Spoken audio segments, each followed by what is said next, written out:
एक साधक ने महर्षि रमन से मन, बुद्धि और अहंकार की समस्याओं के बारे में कुछ प्रश्न किए। उसने पूछा कि महर्षि, अहंकार क्या है? उसका सच्चे आत्मा के साथ क्या संबंध है? तब महर्षि ने कहा, अहंकार आता जाता है, अतः अनित्य है, जबकि सच्चा आत्मा नित्य है। यद्यपि आप वस्तुतः वास्तव में सच्चे आत्मा हैं, फिर भी गलती से उसका अहंकार के साथ तादात्म्य कर देते हैं। तो महर्षि, ऐसी गलती किस प्रकार होती है? खोजिए कि यह गलती अभी हुई है या नहीं हुई है। तो महर्षि, मनुष्य को अहंकार का सच्चे आत्मा में ऊर्ध्वीकरण करना चाहिए, अहंकार को सच्चे आत्मा तक ले जाना चाहिए। अहंकार का अस्तित्व नहीं है वास्तव में। ये तो तुम मन के स्तर पर कह रहे हो। मैं भी तुम्हें मन के स्तर पर ही समझा रहा हूं, लेकिन वास्तव में अहंकार का कोई अस्तित्व नहीं है। महर्षि, तो कैसे वह हमें मुसीबत में डालता है? यह मुसीबत किसके लिए है? मुसीबत भी काल्पनिक है। मुसीबतें एवं आनंद केवल अहंकार के लिए होता है।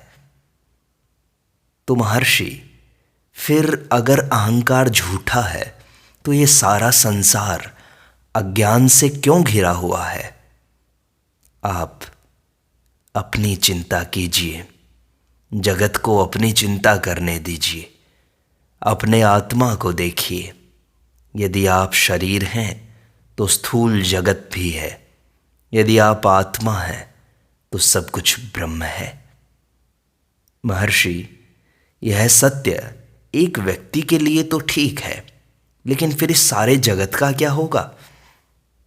पहले अपने आप का तो निर्णय कर लो, तब देखो कि यह प्रश्न उपस्थित होता है या नहीं। महर्षि, क्या अविद्या का अस्तित्व है? किसके लिए है वह? वो तो अहंकार के लिए है। हाँ, अहंकार के लिए अविद्या है। अहंकार का त्याग कीजिए तो अविद्या चली जाएगी। अहंकार को ढूंढिए तो वह लुप्त हो जाएगा और सच्चा आत्मा ही शेष रहेगा। अविद्या युक्त अहंकार को नहीं देखना है। सब शास्त्र अविद्या का अभाव सिद्ध करने के लिए हैं। तो महर्षि, अहंकार उत्पन्न कैसे होता है? वास्तव में अहंकार है ही नहीं। अहंकार तो केवल मन के स्तर पर है। अन्यथा आप क्या दो आत्माओं का स्वीकार करते हैं? अहंकार के अभाव में अविद्या कैसे हो सकती है? आप सोचना शुरू करेंगे तो अविद्या जो पहले से ही नहीं है आपको नहीं मिलेगी और आप कहेंगे कि वह लुप्त हो गई। अज्ञान अहंकार के साथ, मन के साथ जुड़ा हुआ है। आप अहंकार के विषय में क्यों सोचते हैं और परेशान होते हैं? अज्ञान है क्या? वह वो है जिसका अस्तित्व नहीं है। सांसारिक व्यवहार के लिए अविद्या की मान्यता जरूरी है। अविद्या हमारे अज्ञान से अधिक कुछ भी तो नहीं है। आत्मा की विस्मृति अज्ञान है। सूर्य के समक्ष अंधकार ठहर सकता है क्या? ऐसे ही स्वयंभू स्वयं प्रकाश आत्मा के सामने अज्ञान नहीं ठहर सकता। यदि आप आत्मा को जाने तो अंधकार नहीं रहेगा, नहीं अज्ञान रहेगा और ना ही तुम्हारे ये दुख रहेंगे। यह तो तुम्हारा मन है जिसे उपद्रव या दुख अनुभव होते हैं। अहंकार न आता है न जाता है। सूर्य को देखिए और अंधकार है ही नहीं। इसी तरह आत्मा को देखिए तो अविद्या नहीं है, ऐसा ज्ञान होगा। तो महर्षि, ये असत्य कैसे उत्पन्न हुआ? क्या सत्य से असत्य उत्पन्न हो सकता है? अरे आप खोजिए तो सही कि वह उत्पन्न हुआ है या नहीं। दूसरे दृष्टि बिंदु से असत्य जैसी कोई चीज नहीं है, केवल आत्मा का ही अस्तित्व है।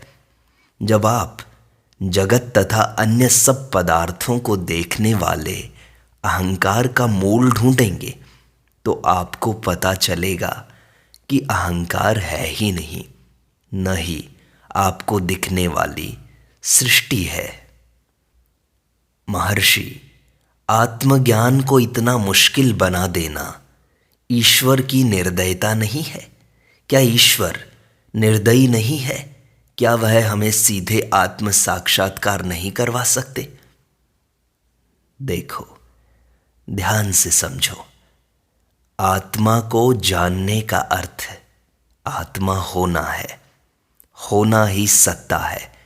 स्वयं का होना सत्ता है। कोई भी अपनी न दिखने वाली आंखों के अस्तित्व की तरह न दिखने वाली आत्मा का इनकार नहीं कर सकता। जैसे आप अपनी आंखों को दर्पण में वस्तु की तरह देखते हैं, इसी प्रकार आप अपने आत्मा को वस्तु की तरह देखना चाहते हैं। यही मुसीबत है। आप वस्तु सत्ता से इतने घुल मिल गए हैं कि आपने अपने सच्चे स्वरूप का ज्ञान गंवा दिया है, केवल इस कारण कि आत्मा को वस्तु की तरह नहीं देखा जा सकता। आत्मा को कौन जानेगा? क्या अचेतन जड़ शरीर उसे जान सकता है? आप हमेशा अपने मैं के बारे में बोलते एवं सोचते हैं, लेकिन पूछे जाने पर उसका इनकार करते हैं। आप आत्मा हैं, फिर भी पूछते हैं कि उसे कैसे जाना जाए। इसमें ईश्वर की लीला और उसकी निर्दयता है कहाँ? चूंकि लोग आत्मा का इनकार करते हैं, शास्त्र माया, लीला इत्यादि की बात करते हैं। फिर महर्षि, क्या मेरा साक्षात्कार, जब मेरा अहंकार हट जाएगा तो क्या मैं दूसरों की सहायता कर सकता हूं? हां, निश्चित रूप से। हर संभव सहायताओं में यह सहायता सर्वश्रेष्ठ है। लेकिन जब तुम इस स्थिति में पहुंचोगे तो कोई दूसरा होगा ही नहीं सहायता करने के लिए, क्योंकि सुनार जैसे सारे गहनों में केवल सोना ही देखता है, ऐसे तुम भी जब ज्ञानी बन जाओगे तो सब में केवल आत्मा को ही देखोगे। आप जब अपने आप को शरीर के साथ एक रूप मानते हैं, केवल तभी आकार एवं रूप दिखाई देते हैं। लेकिन जब आप अपने शरीर से परे होते हैं तो आपकी शारीरिक चेतना के साथ दूसरे भी अदृश्य हो जाते हैं। महर्षि, क्या पेड़ पौधे इत्यादि के बारे में भी ये सच है? क्या वे कभी भी आत्मा से अलग अस्तित्व रखते हैं? इसको ढूंढो। आप सोचते हैं कि आप उन्हें देखते हैं। विचार आत्मा से प्रकट होते हैं। ढूंढ निकालिए कि ये विचार कहाँ से प्रकट होते हैं, तब विचार शांत हो जाएंगे, केवल आत्मा शेष रहेगा। महर्षि, मैं यह बात मन से तो समझ गया हूं, बात समझ तो आ गई है, लेकिन अभी भी साक्षात्कार करने में, अहंकार को नष्ट करने में मैं असमर्थ हूं। यही मेरी समस्या है। हां, यह चलचित्र जैसा है। पर्दे पर प्रकाश डाला जाता है और उस पर दिखने वाली गतिशील छायाएं देखने वालों के मन में ऐसा प्रभाव उत्पन्न करती हैं जैसे कोई कथा दिखाई जा रही हो।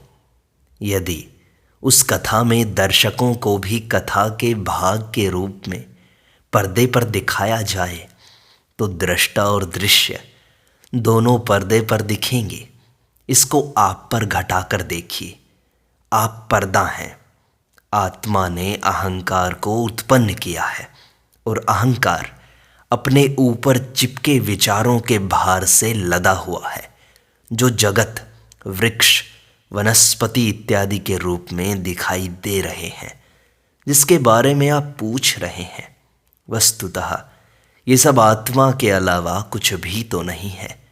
यदि आप आत्मा को देखें तो वही सर्वदा, सर्वत्र, सर्वरूप दिखाई देगा। आत्मा से अलग कुछ भी तो नहीं है। महर्षि, अहंकार की समस्याओं को समझ नहीं पा रहा हूं। क्या करूं? मैं नहीं समझ पा रहा हूं। यह विचार भी एक विघ्न है, खुद में एक समस्या है। वस्तुतः केवल आत्मा है। हमारा सच्चा स्वभाव मुक्ति है, लेकिन हम कल्पना करते हैं कि हम बंधे हुए हैं और मुक्त होने के लिए अनेक श्रमसाध्य साधनाएं करते हैं, जबकि हर समय हम मुक्त ही होते हैं। यह बात तब समझ में आएगी जब हम उस भूमिका पर होंगे। तब हमें आश्चर्य होगा कि जो हम सर्वदा थे और हैं, उसे प्राप्त करने के लिए हमने कठोर परिश्रम किया। उदाहरण से यह बात स्पष्ट होती है। एक साधक इस खंड में सो जाता है, इस क्षेत्र में सो जाता है। सपने में वह विश्व की यात्रा पर निकलता है और पर्वत, घाटी, जंगल, विविध देश, रण, समुद्र वाले पृथ्वी के कई खंडों को पार करता हुआ कई वर्षों तक कठिन यात्रा करने के पश्चात थका हुआ, हारा हुआ इस देश में वापस आता है। तिरुवन्नमलई में पहुंचता है, आश्रम में प्रवेश करता है और इस खंड में आता है। उसी क्षण वह जाग जाता है और देखता है कि वह तो अपनी जगह से 1 इंच भी दूर नहीं गया, बल्कि हमेशा यहीं पर था। ठीक इसी प्रकार का जन्म मरण रूप संसार का अनुभव है। यह पूछने पर कि हम स्वतंत्र होते हुए भी बद्ध होने की कल्पना क्यों करते हैं, तो मेरा उत्तर यह है कि इस खंड में रहकर भी आपने कई पर्वत, घाटी, रण, समुद्र वाले अनेक खंडों की यात्रा की कल्पना क्यों की? यह सब मन अर्थात माया है। महर्षि, इस ज्ञान को अज्ञानी के सम्मुख प्रकट होने से कौन रोकता है? घड़े में रहा हुआ पानी घड़े के सीमित आकाश में महान सूर्य को प्रतिबिंबित करता है। ऐसे ही मनुष्य के मन में रहने वाली वासनाएं प्रतिबिंब के लिए माध्यम का कार्य करते हुए हृदय से प्रकट होने वाले चैतन्य के सर्वव्यापक अनंत प्रकाश को प्रतिबिंबित करती हैं। इस प्रतिबिंब की घटना को मन कहा जाता है। केवल इस प्रतिबिंब को देखकर मोहित हुआ अज्ञानी स्वयं को सीमित जीव मानता है। तो महर्षि, आत्म साक्षात्कार में अहंकार को हटाने में विघ्न कौन है? मन की वासनाएं। तो इनको दूर कैसे किया जाए? आत्म साक्षात्कार से। महर्षि, यह तो दुष्ट चक्र हो गया। यह अहंकार है जो इस प्रकार की मुसीबतें खड़ी करता है। यह विघ्नों को उत्पन्न करता है और स्वनिर्मित विरोधाभासों से पीड़ित होकर दुखी होता है। अन्वेषण करने वाले को ढूंढ निकालिए, आत्मा मिल जाएगा। महर्षि, ये मन का बंधन इतना लंबा क्यों चलता है? बंधन का स्वरूप केवल इस पतन करने वाले विचार से उत्पन्न होता है कि मैं सत्य से अलग हूँ। चूंकि कोई भी निश्चित रूप से सत्य से अलग नहीं रह सकता। जब भी यह विचार आए उसका त्याग कर दो। महर्षि, मैं आत्मा हूँ, ऐसा हमेशा याद कैसे रखूं? लोग पूर्ण आत्मा के स्मरण और उसके भूलने की बात करते हैं, लेकिन भूलना या याद करना दोनों विचार हैं। विचारों के रहने तक ये आते जाते रहेंगे, किंतु सत्य इन दोनों से परे है। स्मृति तथा विस्मृति किसी वस्तु पर आधारित होनी चाहिए और वह वस्तु आत्मा से भिन्न होनी चाहिए, अन्यथा विस्मृति हो ही नहीं सकती। स्मृति और विस्मृति वैयक्तिक जीव पर आश्रित है, मन पर आश्रित है, अहंकार पर आश्रित है। और जब हम मन को, अहंकार को ढूंढते हैं तो वह मिलेगा नहीं, क्योंकि वह सत्य नहीं है। इसलिए यह अहंकार माया और अज्ञान का पर्याय है। अज्ञान कभी भी नहीं था, यह जानना ही सारे आध्यात्मिक उपदेशों का लक्ष्य है। अज्ञान अवश्य उसको होना चाहिए जो स्वयं सभान हो, और सभानता ही ज्ञान है जो सहज तथा शाश्वत है, जबकि अज्ञान अस्वाभाविक है, असत्य है। महर्षि, ये बातें इतनी अच्छी लगती हैं, फिर मनुष्य इसी बात को सुनकर आपके मुख से श्रवण करके एक बार में ही संतुष्ट क्यों नहीं होता? क्योंकि संस्कारों का नाश नहीं किया गया है। जब तक संस्कारों का नाश नहीं हुआ, संदेह और गलत धारणाएं बनी रहेंगी। इन संदेहों को तथा गलत धारणाओं को नष्ट करने के लिए सारे उपाय किए जाते हैं। ऐसा करने के लिए उनके मूल को काट देना चाहिए, जबकि संस्कार बहुत दृढ़ होते हैं, इसलिए उनको हटाना बड़ा मुश्किल होता है। प्रयास करते रहना चाहिए। संस्कार ही वह मूल है जहाँ से ये वासनाएं उत्पन्न होती हैं। गुरु की बताई हुई पद्धति से अभ्यास करने से ये बेअसर हो जाते हैं। गुरु इतना कार्य शिष्य के लिए छोड़ देता है जिससे वह यह समझ सके कि अज्ञान का अस्तित्व नहीं है। सत्य का श्रवण प्रथम भूमिका है। इससे यदि दृढ़ ज्ञान नहीं होता तो मनन तथा निरंतर निदिध्यासन आवश्यक होता है। इन दोनों से संस्कार बीज जल जाते हैं, दग्ध हो जाते हैं, और वे बेअसर होकर फिर कभी नहीं फूटते हैं।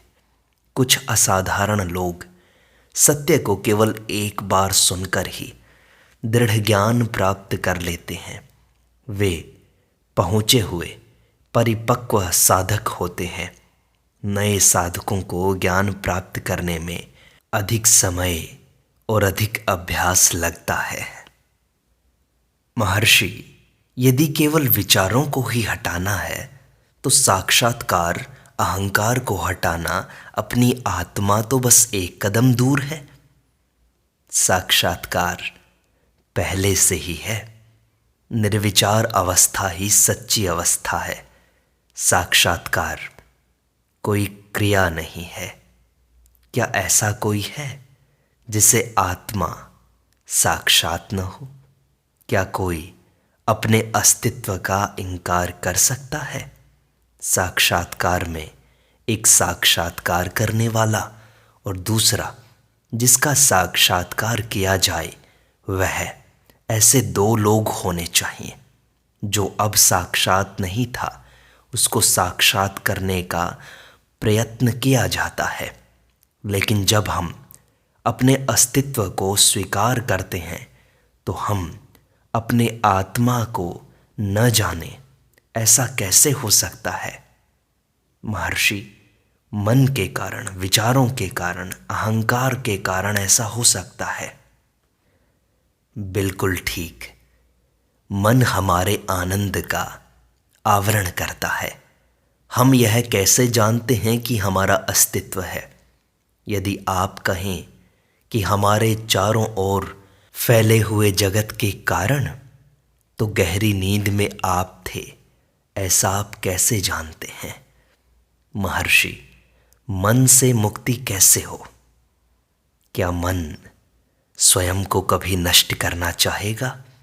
मन अपने आप को नष्ट नहीं कर सकता, तो आपका काम है मन की सच्ची प्रकृति को जानना। जब आप जानेंगे कि मन वास्तव में है ही नहीं, उसका अस्तित्व ही नहीं है, ना विचारों का अस्तित्व है, ना मन, बुद्धि, अहंकार, इनका किसी का भी अस्तित्व नहीं है।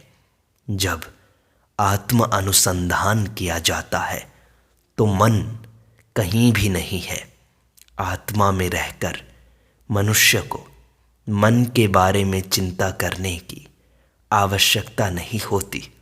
जब आत्मा का साक्षात्कार हो जाता है तो मन मिट जाता है, और मन के मिटते ही सारे संशय, सारे प्रश्न, सारे दुख, सारे द्वंद्व समाप्त हो जाते हैं। इसलिए जितना हो सके प्रयास करो अपने मन के मूल को ढूंढने का, अपने अहंकार के मूल को खोजने का। तब मन और अहंकार नष्ट हो जाएंगे और आत्मा ही शेष रहेगा।